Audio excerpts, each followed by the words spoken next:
आप सभी को मेरा नमस्कार। आज मैं आप लोगों को अनुकूलन के बारे में बताने जा रहा हूँ।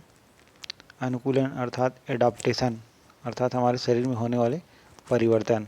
तो कुछ परिवर्तन कुछ समय के लिए रहते हैं या कुछ परिवर्तन ऐसे भी होते हैं जो लंबे समय तक चलते हैं, या कुछ परिवर्तन ऐसे भी होते हैं जो हमें हमारे जीवन काल से ही मिल जाता है और पीढ़ी दर पीढ़ी चलते रहता है। तो आइए देखते हैं अनुकूलन क्या होता है। तो अनुकूलन की परिभाषा: सभी जीव जंतुओं में यह विशेषता पाई जाती है कि वह अपने आप को वातावरण के अनुसार परिवर्तित कर लेते हैं, जिसके कारण वह उस वातावरण में आसानी से अपना जीवन जीता है। यही परिवर्तन अनुकूलन कहलाता है। अर्थात वह अपने बाह्य वातावरण के अनुसार अपने शरीर में, अपने आकार में या अपने कार्यकी में, अपने औतिकी में परिवर्तन करता है, जिससे वह वातावरण में आसानी से रह सके। तथा जिन जीवों में यह वातावरण के प्रति परिवर्तन के साथ परिवर्तन न कर सके, वो जीव धीरे धीरे विलुप्त होने लग जाते हैं। जीवों में यह अनुकूलन पीढ़ी दर पीढ़ी चलते रहता है। अनुकूलन जीवों में पाई जाने वाली एक आवश्यक जैविक क्रिया है जो उसको उस वातावरण में जीने के लिए सक्षम बनाता है। जिन जीवों में वातावरण के अनुसार परिवर्तन की क्षमता नहीं पाई जाती, वो धीरे धीरे विलुप्त होते जाते हैं। तो देखते हैं अनुकूलन के प्रकार। अनुकूलन के प्रकार मुख्यतः दो प्रकार है। तो पहला है अल्पकालिक परिवर्तन या अस्थायी परिवर्तन, जो कम समय के लिए रहता है। दूसरा है दीर्घकालिक परिवर्तन या स्थायी अनुकूलन। तो पहला अल्पकालिक या अस्थायी अनुकूलन: जब कोई जीव अपने जीवन काल में ही विशेष वातावरणीय परिस्थितियों के कारण अनुकूलन करता है, तो उसे अल्पकालिक अनुकूलन कहते हैं। यह पीढ़ी दर पीढ़ी नहीं चलता, बल्कि उसके जीवन काल में ही समाप्त हो जाता है।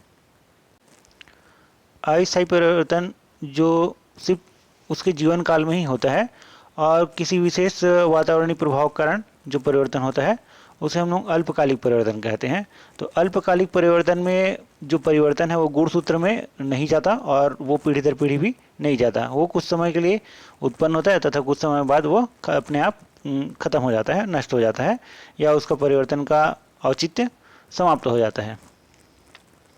अस्थायी अनुकूलन या अल्पकालिक अनुकूलन केंद्रीय तंत्रिका तंत्र नियंत्रण होने वाली जैविक क्रिया है जो हमारे वातावरण में होने वाले परिवर्तन के कारण उत्पन्न होता है और हमारे जीवन को सुखमय बना देता है, अर्थात हमको उसमें जीवन जीने के लिए सहायता प्रदान करता है। तो यह संवेदी अंग वातावरण में होने वाले उद्दीपन को ग्रहण करता है। संवेदी अंग में आता है आपका आँख, कान, नाक, त्वचा, ये सब संवेदी अंग है जो संवेदनाओं को ग्रहण करता है और संवेदनाओं को ग्रहण करके तंत्रिका तंत्र के द्वारा मस्तिष्क या मेरुरज्जु तक पहुंचाता है। फिर मस्तिष्क और मेरुरज्जु के द्वारा जो निर्णय दिया जाता है, उस निर्णय को ले जाकर उद्दीपन अंगों तक के पहुंचाता है और उसमें परिवर्तन लाता है। तो ये अस्थायी अनुकूलन का कार्य की है, जिसके आधार पर हमारे शरीर में परिवर्तन होता है। अस्थायी अनुकूलन के उदाहरण देखते हैं। तो पहला है तेज धूप में जाने पर हमारे शरीर का रंग काला पड़ जाता है।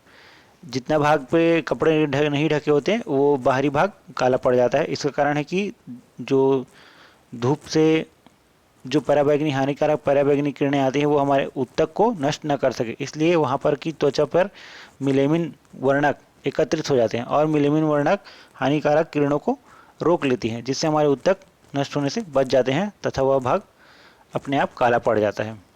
तथा कुछ समय बाद वह भाग जो कालापन होता है वो धीरे धीरे समाप्त हो जाता है और नॉर्मल अवस्था में आ जाता है, सामान्य अवस्था में आ जाता है। तो यह परिवर्तन कुछ समय के लिए था, इसलिए इसको अस्थायी अनुकूलन भी कहा जाता है। और गिरगिट का जो रंग होता है वो भी बदलते रहता है। जैसे अंधेरे भाग में जाएगा तो थोड़ा सा काला डार्क हो जाता है, और जब वो सफ़ेद भाग में जाता है या सफ़ेद दीवार पर चढ़ता है तो वो उसका रंग जो है सफ़ेद हो जाता है, ताकि वो अपने शिकार को शिकार के लिए पकड़ने में भी सहायता करता है और अपने शिकारियों से भी छुप के रहता है। इस अनुकूलन में जैसे बाहर तेज धूप रहता है और तेज धूप से अंदर जब हम घर में प्रवेश करते हैं तो उस समय कुछ समय के लिए चारों तरफ अंधेरा दिखाई देने लगता है, फिर धीरे धीरे हमको दिखाई देने लगता है। अर्थात हमारी पुतली का जो आकार है वो अपने आकार में आने लगता है और प्रकाश को केंद्रित करके फिर से हमको दिखाई देने लग जाता है।